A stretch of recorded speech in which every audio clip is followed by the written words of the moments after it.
आज का जो क्लास है आपका बेसिक इंग्लिश ग्रामर से शुरुआत हम करने जा रहे हैं, ठीक है। जिसको पूरा एकदम ध्यान से समझिएगा और यह एक ऐसा टॉपिक है जिसकी वजह से आपको इंग्लिश पढ़ने लिखने यानी कि हर चीज़ में फायदा करेगा, ठीक ना।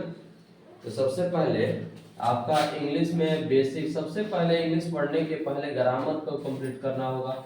वर्ड मीनिंग आपका कंप्लीट होनी चाहिए। जब तक वर्ड मीनिंग पर अपना वर्चस्व नहीं बनाइएगा, वर्ड मीनिंग आपका कंठस्थ नहीं होगा, वर्ड मीनिंग पढ़ने नहीं आएगा, लिखने नहीं आएगा, तब तक समझिए कि इंग्लिश पढ़ना काफ़ी कठिन है। इसलिए इंग्लिश पढ़ने से पहले वर्ड मीनिंग पर ध्यान देना होगा। जो हमारे रोज की भाषा है उसका प्रयोग अंग्रेजी में हम कैसे करें, ठीक है ना। तो सबसे पहले अंग्रेजी की जो शुरुआत होगी यह कहाँ से होगी, यानी कि लेटर से होती है। कहाँ से होती है? ग्रामर की शुरुआत लेटर से होती है। लेटर मैंने क्या होता है? अक्षर होता है। क्या होता है? अक्षर होता है, ठीक है। तो अगर कोई पूछे कि अंग्रेजी की जो सबसे छोटी इकाई होती है, यानी कि अंग्रेजी भाषा की जो सबसे छोटी इकाई होती है, उसको क्या कहते हैं? क्या कहते हैं? अल्फाबेट कहते हैं। क्या कहते हैं? अल्फाबेट। तो अंग्रेजी भाषा की सबसे छोटी इकाई को अल्फाबेट कहते हैं। और बड़ी इकाई को क्या कहते हैं? इकाई माने यूनिट, यूनिट इंग्लिश में जिसको कहते हैं। और इकाई तो अंग्रेजी की भाषा की जो सबसे छोटी इकाई है उसको क्या कहते हैं? अल्फाबेट कहते हैं। और बड़ी इकाई को क्या कहते हैं? बड़ी इकाई को सेंटेंस कहते हैं, वाक्य कहते हैं। It is the smallest unit of English language in alphabet and the largest unit of English language in sentence, ठीक है ना। तो अंग्रेजी भाषा की जो सबसे छोटी इकाई होती है उसको हम अल्फाबेट कहते हैं, और बड़ी इकाई होती है उसको हम क्या कहते हैं? सेंटेंस कहते हैं। यानी कि सबसे छोटी इकाई को क्या कहते हैं? अल्फाबेट कहते हैं, और बड़ी इकाई को क्या कहते हैं? सेंटेंस कहते हैं। क्या कहते हैं? सेंटेंस, यानी कि वाक्य कहते हैं। और अल्फाबेट में टोटल अक्षर की संख्या कितनी होती है? कितनी होती है? 26 होता है। 26 में वोवेल्स कितने होता है? 5 होते हैं। और कंसोनेंट कितने होता है? 21 होता है। वोवेल्स 5 को कौन कौन है? ए, ई, आई, ओ और यू। यानी कि अंग्रेजी भाषा पढ़ने के लिए सबसे पहले या शब्द का प्रयोग करने के लिए हमें अक्षर का ज्ञान सबसे बड़ी जरूरी है।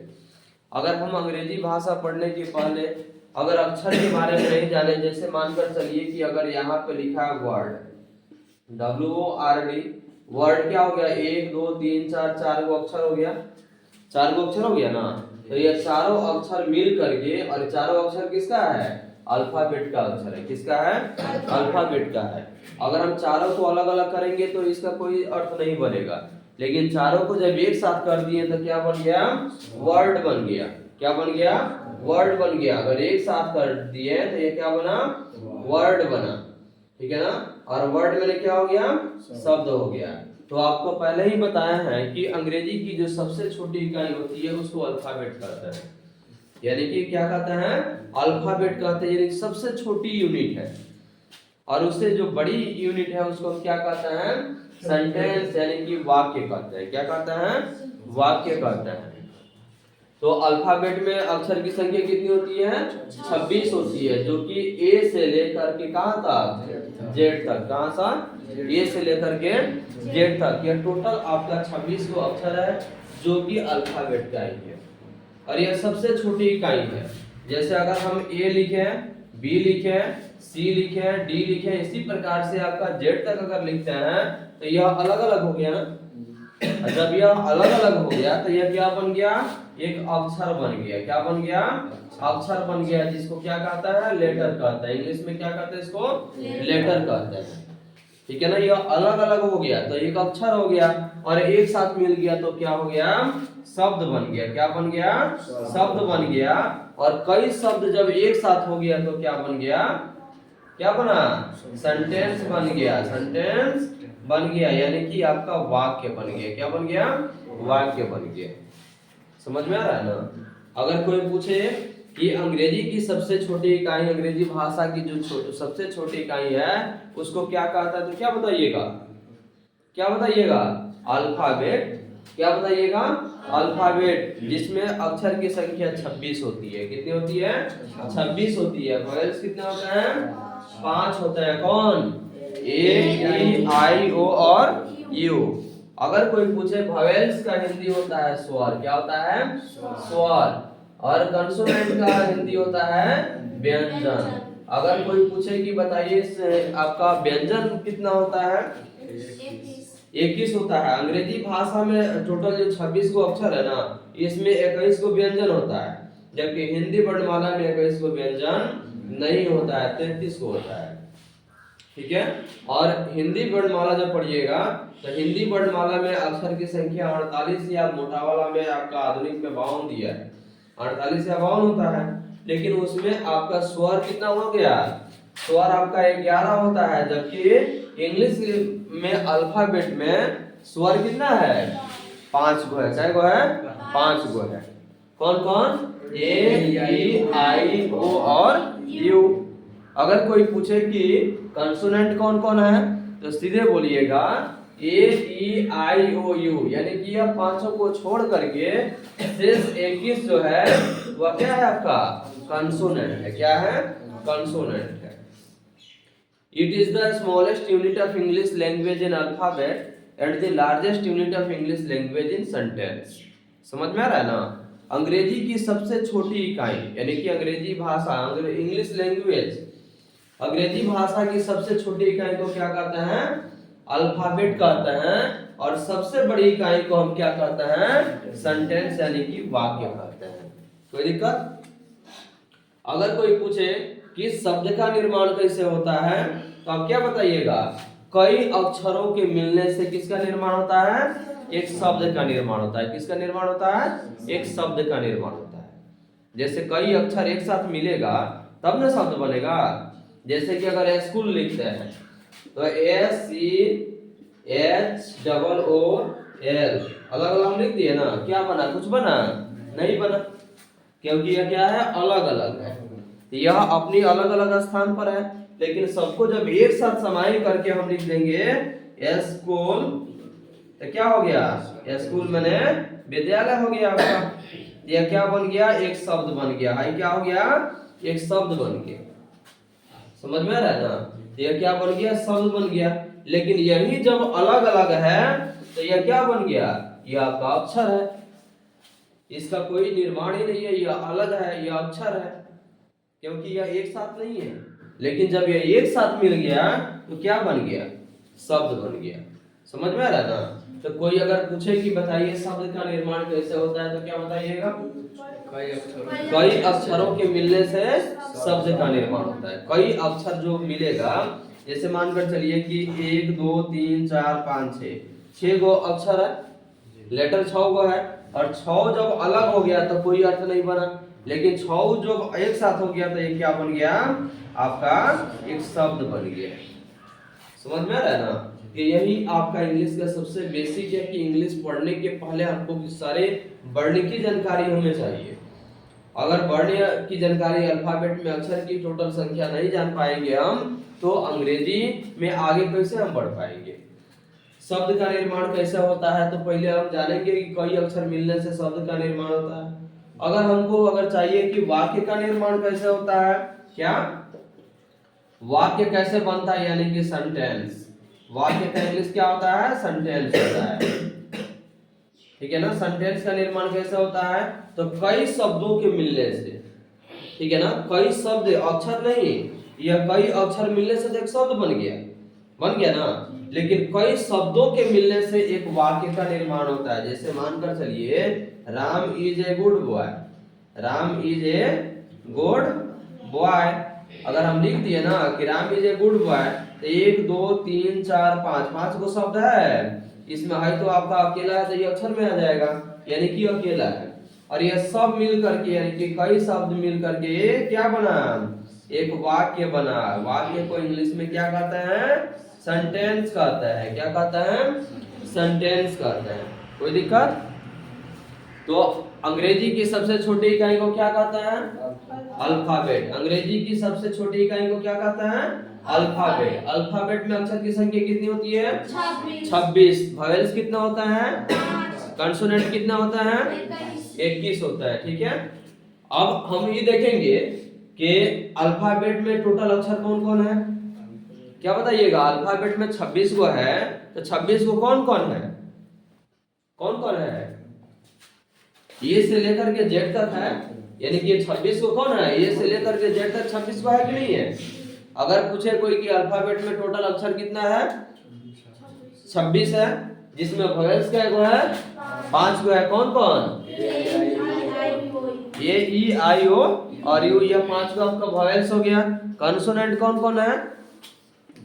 यह शेष 5 को छोड़ करके जितना भी आएगा अक्षर, यानी कि 21 को, यह क्या बन गया आपका? कंसोनेंट, यानी कि व्यंजन वर्ण बन गया। समझ में आ गया ना? अगर कोई पूछे कि बताइए कि शब्द का निर्माण कैसे होता है, तो क्या बताइएगा? कई अक्षरों के मिलने से शब्द का निर्माण होता है। और वाक्य का निर्माण कैसे होता है? कई शब्दों के मिलने से, यानी कि कई शब्द हो गया ना, जैसे कि Sohan is a good boy, या Mahatma Gandhi was a great man, कोई भी अगर लंबा लंबा अगर मिल जाए, यानी कि शब्द 5 6 7 अगर शब्द हो, तो क्या बन जाता है? वाक्य बन जाता है। क्या बनता है? वाक्य बनता है। इसमें तो भूलिएगा नहीं ना, अंग्रेजी में अल्फाबेट कितना होता है? 26 होता है। वॉवेल्स कितना होता है? 5 होता है। लेटर भी 26 को होता है, लेटर अल्फाबेट नहीं होता है। ठीक है, वॉवेल्स कितना होता है? 5। कंसोनेंट कितना होता है? 21। वॉवेल्स कौन कौन है? कंसोनेंट कौन कौन है? ये ई आई ओ और यू, ये पांचों को छोड़ करके जितना भी है 21 को, वह सब क्या है? कंसोनेंट है, व्यंजन वर्ण है। ठीक है। अगर कोई पूछे कि अल्फाबेट कौन कौन है, तो ए से लेकर के जेड तक। शब्द का निर्माण कैसे होता है? कई अक्षरों के मिलने से शब्द का निर्माण होता है। और कई शब्दों के मिलने से किसका निर्माण होता है? किसका निर्माण होता है? वाक्य का निर्माण होता है। कई शब्द मिलेगा तो एक वाक्य बन जाएगा, और कई अक्षर मिलने से एक शब्द बनता है, और कई शब्दों के मिलने से क्या बनता है? एक वाक्य बनता है। समझ में आ गया? अब यहाँ देखना है कि यह 5 को वोवेल्स है, इसकी पहले आर्टिकल में किसका प्रयोग हम करते हैं? आर्टिकल, ठीक है ना? तो आर्टिकल में किसका प्रयोग करेंगे? ए के पहले, यानी कि जैसे एप्पल अगर लिखा है, यहाँ एप्पल लिखा है, तो एप्पल तो पहला अक्षर क्या हो गया आपका? स्वर हो गया, यानी कि वोवेल्स हो गया। वोवेल्स जब हो गया पहला अक्षर, तो ए के पहले हम किसका प्रयोग करेंगे?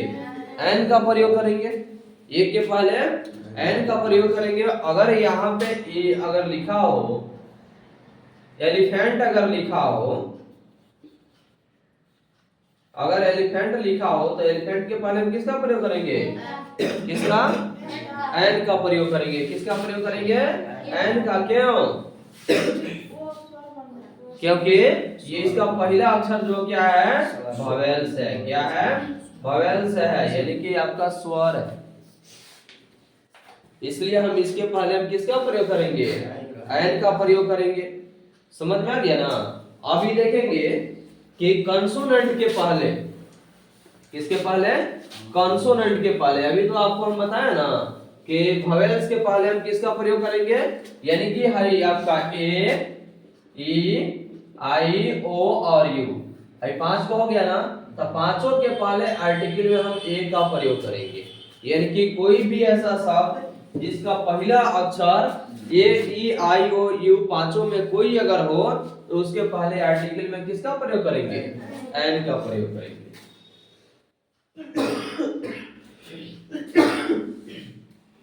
अगर ए ई आई ओ यू 5 को अक्षर है, पांचों अक्षर किसी भी शब्द के पहले अगर आता हो, पांचों में कोई अगर पहले आता हो, तो उसके पहले हम किसका प्रयोग करेंगे? एन का प्रयोग करेंगे। और यह 5 को छोड़ करके जो बी सी डी एफ से लेकर के और सब है, 21 को है, तो इसके पहले, क्योंकि यह क्या है? व्यंजन है आपका। क्या है? व्यंजन है, कंसोनेंट है। क्या है? कंसोनेंट है। तो इसके पहले हम किसका प्रयोग करेंगे? ए का प्रयोग करेंगे। क्यों? क्यों प्रयोग करेंगे ए का? क्योंकि वह क्या है? व्यंजन है। क्या है? व्यंजन है। तो आपको पहले ही बताया है कि जहां पे स्वर होगा, ठीक है ना, स्वर, उसके पहले हम एन का प्रयोग करेंगे। और जहां पे व्यंजन होगा उसके पहले हम किसका प्रयोग करेंगे, ए का प्रयोग करेंगे। कोई भी, जैसे यहाँ पे बुक हम लिख दिए, ठीक है, बुक लिख दिए, तब बुक के पहले हम किसका प्रयोग करेंगे, ए का प्रयोग करेंगे। क्यों? क्योंकि पहला अक्षर क्या है, व्यंजन है। पहला अक्षर क्या है, व्यंजन है, इसलिए इसके पहले हम किसका प्रयोग करेंगे, ए का प्रयोग करेंगे। जैसे यहाँ पे लिख दिया जाए दिस इज ए, यहाँ पे दिस इज डैश बुक, तो बताइए हम इसके पहले ए लगाएंगे, अगर डैश में इधर ऑप्शन में दे दे ए लगाए या एन लगाए, तो बताइए किसका प्रयोग करेंगे, किसका प्रयोग करेंगे, ए का प्रयोग करेंगे। क्यों? क्योंकि वह व्यंजन है। पहला अक्षर क्या है, ये आपका व्यंजन है। अगर यह स्वर होता, जैसे यहाँ पे दिस इज डैश एप्पल अगर लिख दिया जाए, तो क्या हम प्रयोग करेंगे, किसका प्रयोग करेंगे, एंड का प्रयोग करेंगे। क्यों? क्योंकि यह पहला अक्षर क्या है, स्वर है। तो स्वर के पहले आपको पता है कि हम किसका प्रयोग करेंगे, एंड का, और व्यंजन के पहले हम किसका प्रयोग करेंगे, ए का प्रयोग करेंगे। ठीक है। लेकिन एक ऐसा शब्द है जिसको इंग्लिश में हम क्या लिखते हैं, ऑनेस्ट लिखते हैं। क्या लिखते हैं, ऑनेस्ट लिखते हैं। HONEST, एच से ह होता है, ह होता है ना, लेकिन यहाँ पे ह साइलेंट रहता है, ओ का उच्चारण किया जाता है। ठीक है ना, ओ का उच्चारण किया जाता है, इसलिए इसको हिंदी जो लिखते हैं इसको हॉनेस्ट नहीं लिखते हैं। क्या, हॉनेस्ट नहीं लिखते हैं, इसको क्या लिखते हैं, ऑनेस्ट लिखते हैं। क्या लिखते हैं, ऑनेस्ट लिखते हैं। तो अगर हम देखें कि इसका पहला अक्षर क्या है, व्यंजन है, व्यंजन है ना, लेकिन हिंदी वर्णमाला के उच्चारण के अनुसार इसके पहले हम किस आर्टिकल का प्रयोग करेंगे, एन का प्रयोग करते हैं। समझ में आ गया? हिंदी वर्णमाला के अनुसार हम इसके उच्चारण में, क्योंकि इसके उच्चारण हिंदी के साथ होता है तो औ होता है, हौ नहीं होता है। क्योंकि पहला अक्षर अगर अ है तो हम जानते हैं कि एच हो गया, एच क्या है, व्यंजन है। क्या है, व्यंजन है। तो इसके पहले हम किसका प्रयोग करते हैं, ए का प्रयोग करते हैं ना।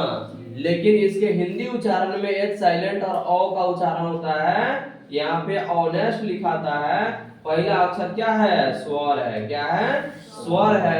इसके पहले आर्टिकल में हम एन का प्रयोग करते हैं। समझ में आ रहा है? अगर कोई पूछे कि अगर ऑनेस्ट हम लिखते हैं तो उसके पहले एन का प्रयोग हम क्यों करते हैं, उसके पहले ए का प्रयोग कर सकते थे ना। क्योंकि एच का उच्चारण स्थान पहला क्या है, व्यंजन है। तो व्यंजन के पहले तो हम बताए कि सबको जानता है कि व्यंजन के पहले ए का प्रयोग करता है ना।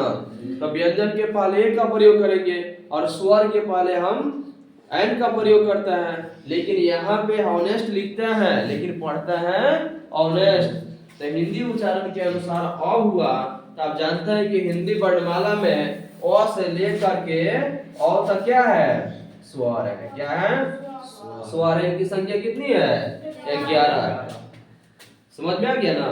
तो जब अ से लेकर के अ तक है तो हिंदी उच्चारण में इसको जब हम अ पढ़ेंगे तो अ, तो ये अ हो गया, तो अ यानी कि HONEST हो गया, HONEST। तो इसके पहले हम किस आर्टिकल का प्रयोग करेंगे, एन का प्रयोग करेंगे। समझ में आ गया, कोई दिक्कत?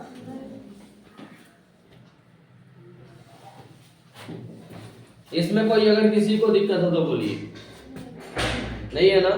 समझ में आ गया बढ़िया से? किसी को कोई दिक्कत? तो अंग्रेजी पढ़ने के पहले, अंग्रेजी भाषा पढ़ने के पहले हम जब तक ले उसके बेसिक को नहीं जानेंगे तब तक ले अंग्रेजी नहीं पढ़ पाएंगे। बाबू अंग्रेजी का कोई ट्रिक नहीं होता है। जीके आप याद नहीं कर रहे हैं कि जीके के लिए ट्रिक की आवश्यकता पड़ेगी, अंग्रेजी का कोई ट्रिक नहीं होता है। अगर वर्ड पावर मजबूत है, आपका वर्ड मीनिंग लिखना पढ़ना समझ में आता है, तो समझिए कि इंग्लिश आपके लिए आसान है। मानकर चलिए कि इंग्लिश के लिए बहुत सारा ट्रिक है आपको बता दिया जाए और इंग्लिश लिखने ही में नहीं करे। जैसे अगर परिभाषा दे दिया जाए कि चलो कोई शब्द बोल दिया जाए कि चलो ऑनेस्ट अगर लिखना है, तो हम जानेंगे तब ना इसको लिखेंगे। अगर जानबे नहीं करेंगे तो कहाँ लिखेंगे हम? तो अंग्रेजी का कोई ट्रिक नहीं होता है। अगर कहने के लिए कोई कहता है कि अंग्रेजी का बहुत सारा ट्रिक होता है, तो अंग्रेजी का ट्रिक से आप उसकी भाषा को याद कर सकते हैं लेकिन उसके वर्ड को याद नहीं कर सकते हैं। तो वर्ड को याद करने के लिए आपका वर्ड मीनिंग ही चाहिए आपको अंग्रेजी पढ़ने के लिए। जब तक आपका वर्ड मीनिंग कंप्लीट नहीं होगा, कोई भी अंग्रेजी ग्रामर या कोई भी अंग्रेजी का ट्रिक नहीं होता है। अगर अंग्रेजी में वर्ड मीनिंग आपका मजबूत है तो इंग्लिश पढ़ना आसान है। मानकर चलिए कि हमको सबसे पहले उच्चारण स्थान अगर देखना है, सबसे पहले यहाँ ध्यान दीजिएगा। यहाँ देखिए, जैसे हिंदुस्तान अगर लिखना है हमको, यहाँ देखिए हिंदुस्तान अगर लिखना है तो हिंदुस्तान के पहले हम उसके उच्चारण समझेंगे तब ना हम लिख पाएंगे। बोलिए, इसके सारे वर्ड को हम समझेंगे कि किसका भाषा का प्रयोग कहाँ होता है, किस शब्द को हम हिंदी में क्या लिखेंगे। अक्षर जब तक हम पहचानेंगे नहीं तब तक ये तो ये बनेगा नहीं। जीके हम ट्रिक से याद करते हैं, क्योंकि अगर दे दे कि भारत के उत्तरी छोर पर स्थित नदियों की संख्या कौन कौन है या कितनी संख्या है, या कौन कौन नदी भारत के दक्षिणी क्षेत्र से होकर के गुजरती है, तो उसके लिए हम ट्रिक याद करते हैं कि ट्रिक पर जल्दी कहे कि वही 5 को नाम है ना, तो उसके लिए हो जाएगा। अंग्रेजी ग्रामर का कोई ट्रिक नहीं होता है, वर्ड मीनिंग ही सबसे बेटर होता है। ट्रिक याद कर ले और इंग्लिश लिखने ही नहीं करे। हिंदी में रट गए कि ट्रिक ट्रिक ट्रिक होता है और पता चले कि बाजार इंग्लिश लिखने ही नहीं करे। ठीक है ना, समझ में आ रहा है ना। तो कोई इंग्लिश का ट्रिक नहीं होता है, इसलिए आप लोग वर्ड मीनिंग को मजबूत कीजिए, अंग्रेजी के अक्षर को पहचानिए। जैसे अगर हिंदुस्तान हम लिख दिए तो एस से तो हम जानते हैं कि ह होता है, आई से हर्षई होता है, एन से न होता है, डी से ड होता है, यू एस टी एन, यानी कि अलग अलग हम करके पहचानेंगे उसको तब ना हम समझेंगे। अन्यथा हम इसको ट्रिक है हम यहाँ पे रख दें और पता चले कि हिंदुस्तान लिखने ही नहीं करे, ये तो नहीं होता है। यहाँ पे सबसे बिजोड़ क्या है आपका, अंग्रेजी को पढ़ना समझना और उसके भाषा को अक्षर को पहचानना, कि अगर हम जो लिख रहे हैं वह किस भाषा का प्रयोग हम वहां करेंगे, उस अक्षर का उच्चारण क्या होता है, ये बड़ी चीज होती है। जीके याद करने के लिए ट्रिक की आवश्यकता होती है, अंग्रेजी पढ़ने के लिए ट्रिक की आवश्यकता नहीं होती है। पहचान सकते हैं कि यह किस चैप्टर का है, यह किस भाषा का है, कहाँ का है, लेकिन जब तक वर्ड मीनिंग आपका मजबूत नहीं होगा तब तक अंग्रेजी पढ़ने नहीं आएगा। इसलिए अंग्रेजी पढ़ने के पहले सबसे पहले अक्षर को पहचानना जरूरी है कि हम जिसका उच्चारण कर रहे हैं, जिस शब्द का प्रयोग कर रहे हैं, उस शब्द के प्रयोग में उच्चारण का स्थान कहाँ से आता है। समझ में आ रहा है ना, तो ये सबसे बड़ी चीज है। जैसे अगर हम लिख दें कि ए से अ होता है और ए से अ होता है, डबल ए से आ होता है, तो हम जानेंगे तब ना लिखेंगे, जानेंगे तब ना लिखेंगे। मानकर चलिए कि हम बोलते हैं कि बाबू लिख दो, आ कैसे लिखाओगे इंग्लिश में, कैसे लिखोगे, आ कैसे लिखोगे, इसका कोनो ट्रिक होगा। जब तक ले आप इसके दोनों ए को नहीं पढ़िएगा तब तक ले नहीं लिख पाइएगा, लिख पाइएगा। तो इसके लिए अंग्रेजी पढ़ने के लिए सबसे ज्यादा जरूरी है आपका वर्ड मीनिंग को कंप्लीट करना, और वर्ड मीनिंग साथ में आपका उसके अक्षर को पहचानना कि जो हम अक्षर पढ़ रहे हैं उसका प्रयोग हम कहाँ करेंगे। जैसे स्कूल लिखते हैं तो S C H double O लिखते हैं, तो एस से स हो गया, एस ए अगर आता तो पूरा स हो जाता, एस है तो स, सी एच से क है कि नहीं, और डबल ओ से दीर्घ होता है, एल से ल हो गया। जब हम जानेंगे तब ना लिखेंगे, जानेंगे तब ना लिखेंगे कि कहाँ हम किस अक्षर का प्रयोग हम करेंगे। तो कोई ट्रिक नहीं होता है बाबू अंग्रेजी पढ़ने के लिए। अक्षर पहचानना, समझ लीजिएगा कि इसका प्रयोग यहाँ होगा, इस चैप्टर का ये है, उतना पहचान पाइएगा, लेकिन अंग्रेजी लिख नहीं पाइएगा जब तक ले आपका वर्ड मीनिंग आपका मजबूत नहीं होगा। समझ में आ रहा है ना। तो ये हो गया आपका अंग्रेजी का बेसिक क्लास, ठीक है ना। और यही है आपका बेसिक, जो कि मजबूती के लिए जब तक शुरू से बेसिक नहीं लेके चलेंगे एक बैग आगे बढ़ेंगे तो समझ में नहीं आएगा। लेकिन इसके लिए सबसे पहले जरूरी है कि जो अक्षर है उसको हम कैसे पहचानेंगे, तो यही सारा बेसिक है आपका, ठीक है। समझ में आ गया ना, इसी कोई दिक्कत